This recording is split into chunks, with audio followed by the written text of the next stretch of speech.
When grieving, we can all feel stuck at times.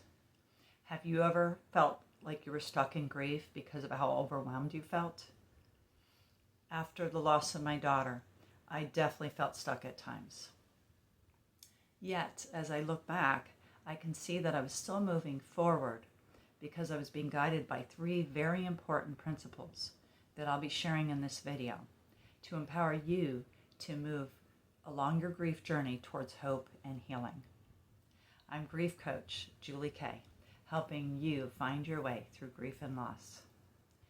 Thank you for joining me on this video as we will be mapping a path for you that will help you to not be stuck or not feel as stuck. As long as you're practicing these three principles, you will be moving along your journey, which is not a straight road, just as it shows on the thumbnail. It's curvy, it's bumpy, So I'll be guiding you along with a map. I did not plan for it this way, but when I reflected back and thought of what I believed was the three most important or principles of what helped me to keep moving, it was an M and an A and a P. So it does kind of make it simple for you, and we do need maps. Thank goodness for Google Maps. What would we do without that now, or other navigating ways to help us to know where we're going and how to get there.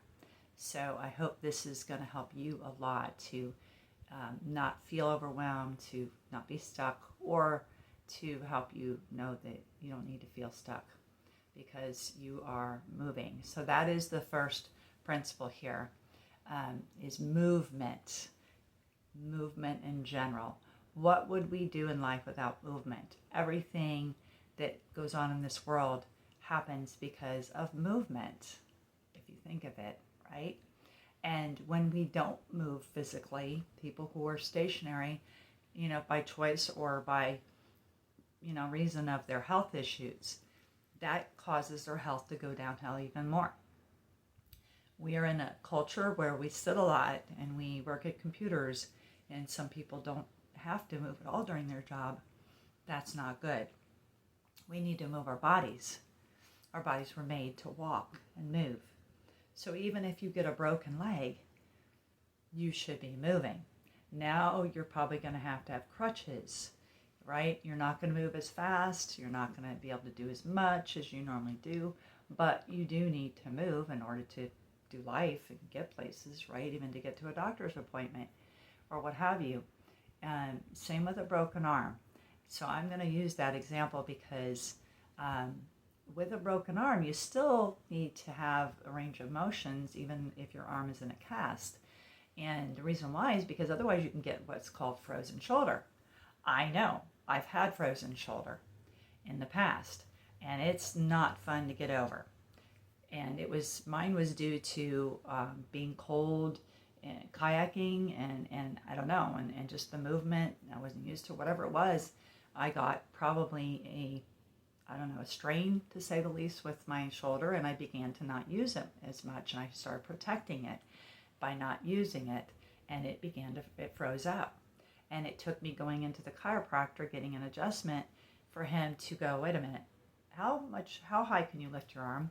And so I showed him, and I couldn't lift it all the way up. I could lift it maybe halfway up. And he said, you have frozen shoulder. So then I had to go spend money, time, effort, and lots of pain to get over that and get help to know what exercises to do. And then they would stretch me out, and it was so painful to get my range of motion back. You don't want to go through that, y'all.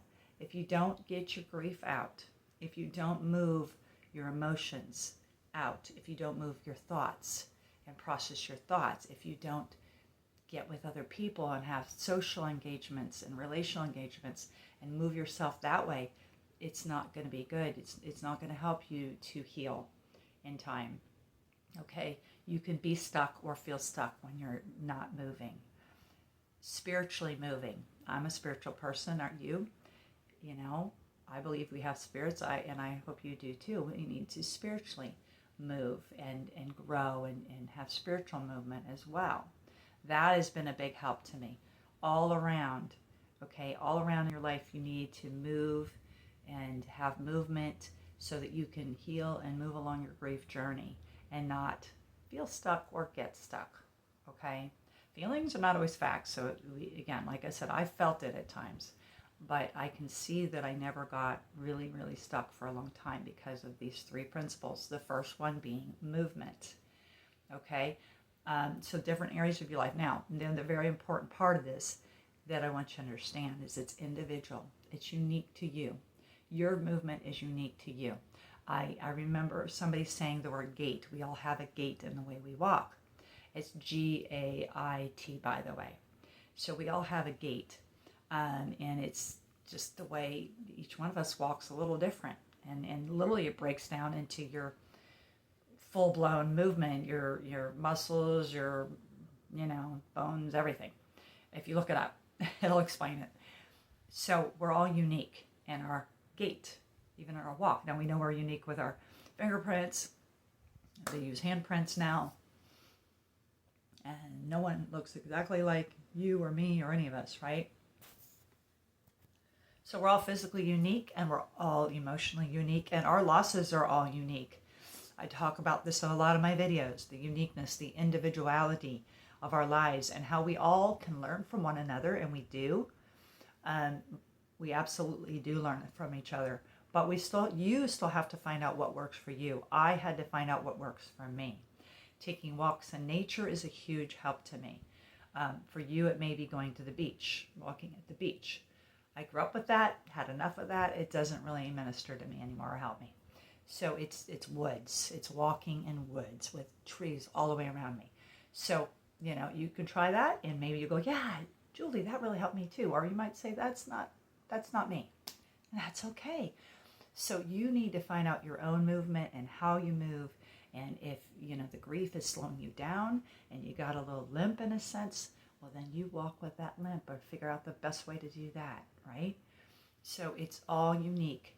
It's no reward for speed, Alan Wolfelt says, and he's one of the specialists in this world that just has a lot of knowledge. No reward for speed. We are not talking about comparing to one another. You are yourself. You need to find your own way of moving along your grief journey. So this is hugely important movement. Think about it.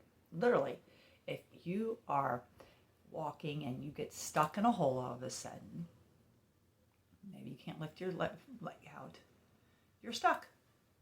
You can't move forward.